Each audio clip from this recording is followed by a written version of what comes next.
Customs വിശദീകരിച്ചൊരു കാര്യം, ഈ Bhutan border വഴി മയക്കുമരുന്ന് കള്ളക്കടത്ത്, തീവ്രവാദം തുടങ്ങിയ കാര്യങ്ങളും നടക്കുന്നുണ്ട്. അതിന് ഇതിൽ ചില വാഹനങ്ങൾ ഉപയോഗിച്ചിട്ടുണ്ടോ എന്ന സംശയം അവർക്കുണ്ട്, അല്ലെങ്കിൽ അങ്ങനെ ഉള്ള ഇൻസ്റ്റൻസസ് അവിടെ റിപ്പോർട്ട് ചെയ്തിട്ടുണ്ട് എന്നുള്ളതാണ്.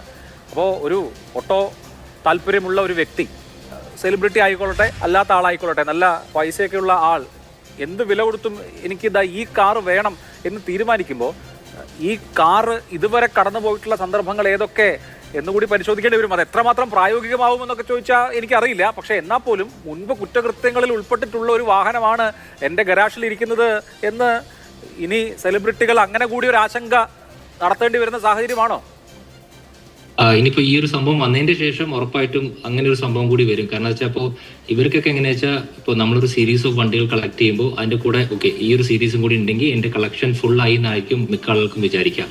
സോ അങ്ങനെ നോക്കുമ്പോൾ അവർ ഇത്രയും ഡീറ്റെയിൽ ആയിട്ട് ചിന്തിക്കില്ല. കാരണം എന്താ വെച്ചാൽ ആ വണ്ടി ഏത് രീതിക്ക് വന്നു എന്നല്ല, അവർക്ക് അതൊരു എന്താ പറയുക ഒരു ആന്റിക് പീസ് ആണ്, അല്ലെങ്കിൽ അവരുടെ അത്രയും അവർ പാഷൻ കൊടുത്ത് ആ സംഭവം വാങ്ങാൻ നോക്കുന്ന സിറ്റുവേഷനിൽ അങ്ങനെ ഒന്നും നോർമലി ചിന്തിക്കില്ല. പക്ഷേ ഈ ഒരു സംഭവം ലൈക്ക് ഈ ഒരു ഇന്നത്തെ ഈ മൊത്തം പ്രശ്നങ്ങൾ വന്നതിന് ശേഷം ഇനി ആ ഒരു ഭാഗത്തും കൂടി ലൈക്ക് ഒന്നല്ലെങ്കിൽ അത്രയും റെസ്പോൺസിബിൾ ആയിട്ടുള്ള ഒരാളുടെ നിന്ന് വണ്ടി വാങ്ങുക, അല്ലെങ്കിൽ അതിന്റെ ബാക്ക് പാപ്പേഴ്സ് ചെക്ക് ചെയ്യുക, അങ്ങനത്തെ കുറച്ചുകൂടി ഇൻ ഡീറ്റെയിൽ ആയിട്ടുള്ള കാര്യങ്ങളിലേക്ക് ആളുകൾ മാറും എന്നാണ് എനിക്ക് തോന്നുന്നത് ഈ ഒരു മൊത്തം. കാരണം ഇതുപോലെ തന്നെ ഇഷ്ടംപോലെ സ്ഥലത്തുണ്ട്. ഇപ്പൊ ഇതിപ്പോ ഭൂട്ടാൻ മാത്രമല്ല, ഇപ്പൊ അഫ്ഗാനിസ്ഥാനിന്ന് വണ്ടികൾ കടത്തിക്കൊണ്ട് പാകിസ്ഥാൻ വഴി വരുന്ന, അപ്പൊ അത് ഇങ്ങനെ കുറെ സംഭവങ്ങൾ പണ്ടുണ്ട്, ഇപ്പൊ നടക്കണമുണ്ട്. പക്ഷെ ഇങ്ങനൊരു സംഭവം വന്നപ്പോൾ ഈ ഒരു കാര്യത്തിൽ കുറച്ചും കൂടി ആളുകൾക്ക് ക്ലാരിറ്റി വരും എന്നാണ് ഞാൻ വിശ്വസിക്കുന്നത്.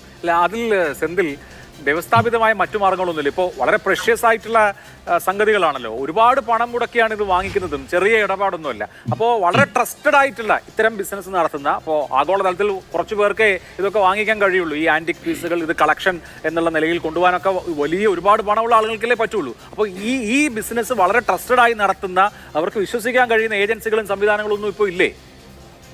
അഭിലാഷ്, ആക്ച്വലി അങ്ങനെ ഒരു റൂൾ ഉണ്ട്. ഇപ്പോൾ പുതിയ റൂൾ അനുസരിച്ച് ഞാൻ പറയാം, നിങ്ങൾക്ക് ഏതൊരു വണ്ടി ഇപ്പോൾ പുറത്തുള്ള ഏതൊരു ആന്റിക് വാഹനവും നമുക്ക് അത്രയും പൈസ കൊടുത്ത് വാങ്ങും. അപ്പോൾ ഇതിനകത്ത് എന്താ സംബന്ധിച്ച് പൈസയുടെ അളവ് കൂടും. ഒരു എക്സാമ്പിൾ ആയിട്ട് പറയുകയാണെങ്കിൽ ഇപ്പോൾ എനിക്കൊരു 1965 ഒരു ആന്റിക് വാഹനം വാങ്ങണം, അതിന് കൃത്യമായിട്ട് റൂൾ ആൻഡ് റെഗുലേഷൻ ഉണ്ട്. നിങ്ങൾക്ക് ഒരു 256% ടാക്സ് അടയ്ക്കാൻ കഴിയുമെങ്കിൽ വേറെ ഒരു എന്താ പറയുക വേറെ ഇഷ്യൂസ് ഒന്നുമില്ല. ആ ഒരു പൈസ കൊടുത്ത് കൊണ്ടുവരികയാണെങ്കിൽ ഇപ്പോൾ അങ്ങനെയാണെങ്കിൽ നമുക്കൊരു ഇഷ്ടപ്പെട്ട ഒരു എക്സാമ്പിൾ ആയിട്ട് എടുക്കാം, ഒരു ഏതെങ്കിലും ഒരു വാഹനം അതിനൊരു 37 ലക്ഷമുള്ള ഒരു വാഹനമാണെങ്കിൽ അങ്ങനെ ഒരു ടാക്സ് ഒക്കെ അടച്ച് വരുമ്പോൾ ആ വണ്ടിക്ക് ഏകദേശം 1.2 crore മുകളിൽ വരും ഇന്ത്യൻ വില.